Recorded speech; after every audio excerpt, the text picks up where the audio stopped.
بسم اللہ الرحمن الرحیم۔ اللہ نے اپنے خاص بندوں کی باتیں انسانوں کے نزدیک اس لیے واضح کی تاکہ ہر دور میں انسان ان واقعات سے سبق حاصل کر سکے۔ اور ویسے ہی اللہ کے نبی ایک عظیم جس کو اللہ نے پیٹ میں رکھا، ان کے واقعے کو بھی اللہ نے ہدایت رکھا۔ آپ کے والد کا نام حضرت مدح تھا۔ آپ حضرت ابراہیم علیہ السلام کی نسل میں سے تھے۔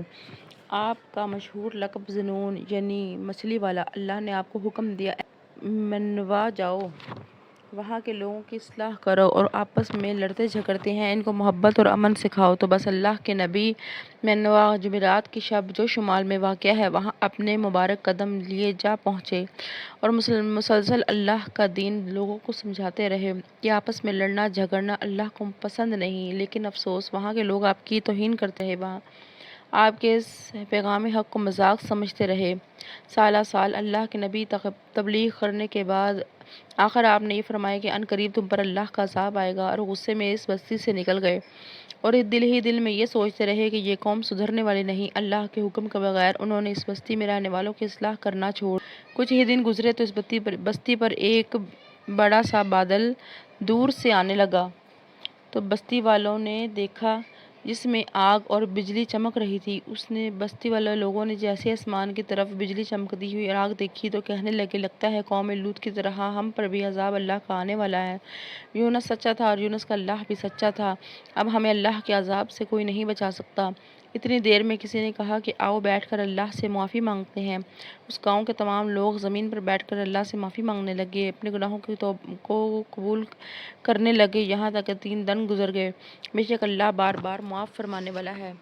اور یوں وہ آگ برسانے والا بادل اس گاؤں سے دور چلا گیا اور سب اللہ کے نبی یونس علیہ السلام کے منتظر ہو گئے کہ اللہ کرے یونس علیہ السلام واپس آ جائیں، ہمیں اللہ کا دین سمجھائیں، ہمیں محبت اور امن اور سلامتی کا پیغام دیں۔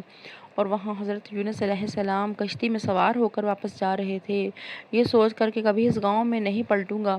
اتنی دیر میں سمندر کا طوفان کشتی کو ڈبونے لگا۔ کشتی کے سالار نے کہا، کشتی میں جو جو سامان ہے اسے باہر پھینک دو، کہیں ایسا نہ ہو کہ ہم سب کے سب ڈوب کر مر جائیں۔ انہوں نے کشتی کا سارا سامان پھینک دیا لیکن کشتی نہیں سنبھلی۔ پھر سالار نے کہا کہ ایسا کرتے ہیں کہ کشتی میں وزن کم کرنے کے لیے ہم کسی کو پھینکتے ہیں۔ سب ایک دوسرے کی طرف دیکھنے لگے تو سب نے کہا کہ ایسا کرتے ہیں کہ قرآن اندازی کرتے ہیں، جس کا نام نکلے گا اس کو قربانی دینی پڑے گی۔ چنانچہ سب کے نام تحریر کیے گئے اور قرآن اندازی کی گئی تو سب سے پہلا نام اللہ کے نبی حضرت یونس علیہ السلام کا نکلا۔ سب کہنے لگے، یہ تو اللہ کا نیک بندہ لگتا ہے، اسے کیوں پانی میں پھینکے؟ تو پھر سے قرآن اندازی کی گئی تو پھر سے یونس علیہ السلام کا نام نکلا۔ تیسری مرتبہ قرآن اندازی کی تو تیسری مرتبہ بھی اللہ کے پیارے نبی حضرت یونس علیہ السلام کا نام نکلا تو حضرت یونس علیہ السلام نے فرمایا کہ میں سمجھ گیا یہ اللہ کی مرضی ہے، اور اب آپ نے اپنے آپ کو سمندر کے حوالے کر دیا۔ تو بس اللہ نے سمندر میں ایک مچھلی کو حکم دیا کہ اے مچھلی جلدی سے جاؤ اور میرے نبی حضرت یونس علیہ السلام کو اپنے پیٹ میں 40 دن تک رکھنا، تکلیف نہ آئے۔ اس مچھلی نے جلدی سے اللہ کے نبی کو اپنے پیٹ میں حفاظت سے رکھ لیا۔ پہلے تو حضرت یونس علیہ السلام نے یہ سمجھا کہ میں دارالفنا سے دارالبقا کی طرف کوچ کر چکا ہوں، لیکن کچھ ہی دیر بعد ان کو یہ اندازہ ہوا کہ میں ابھی زندہ ہوں کیونکہ میرا جسم حرکت کر رہا ہے۔ حضرت یونس علیہ السلام نے ادھر ادھر دیکھا تو انہیں معلوم ہوا کہ وہ مچھلی کے پیٹ میں ہے، تو وہ اپنے اللہ سے بات کرنے لگے، اپنے اللہ سے معافی مانگنے لگے کہ اے میرے المالک، جو کام آپ نے میرے لیے چنا وہ میں نہیں کر پایا، میرے اللہ مجھے معاف کرنا، بے شک میں نے اپنے آپ پر ظلم کیا۔ حضرت یونس علیہ السلام سنتے ہیں کہ ان کے ساتھ ساتھ سمندر کی مچھلیاں بھی اللہ کی عبادت کر رہی ہیں۔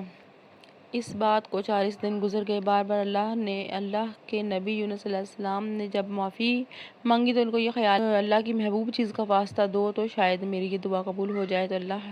تو یونس علیہ السلام نے سوچا کہ اس کائنات کے بنانے کا سبب میرے دادا ابراہیم اپنی اولاد کو بتایا تھا کہ یہ کائنات حضرت محمد صلی اللہ علیہ وآلہ وسلم کے صدقے بنی ہے۔ تو حضرت یونس علیہ السلام نے اللہ کے دربار میں ہاتھوں کو اٹھائے اور فرمانے لگے، اے میرے اللہ، تجھے اسی محمد کا واسطہ، تو مجھے اس قید سے نجات دے۔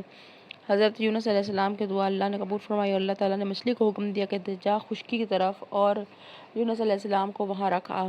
پھر مچھلی نے اللہ کے حکم کو تسلیم کیا اور خشکی کی طرف جانے لگی اور اللہ کے نبی یونس علیہ السلام کو اگل دیا۔ اس وقت کافی ایام مچھلی کے پیٹ میں رہنے کی وجہ سے حضرت یونس علیہ السلام کا پورا جسم سوج چکا تھا اور دھوپ لگنے کی وجہ سے آپ کا جسم جل رہا تھا۔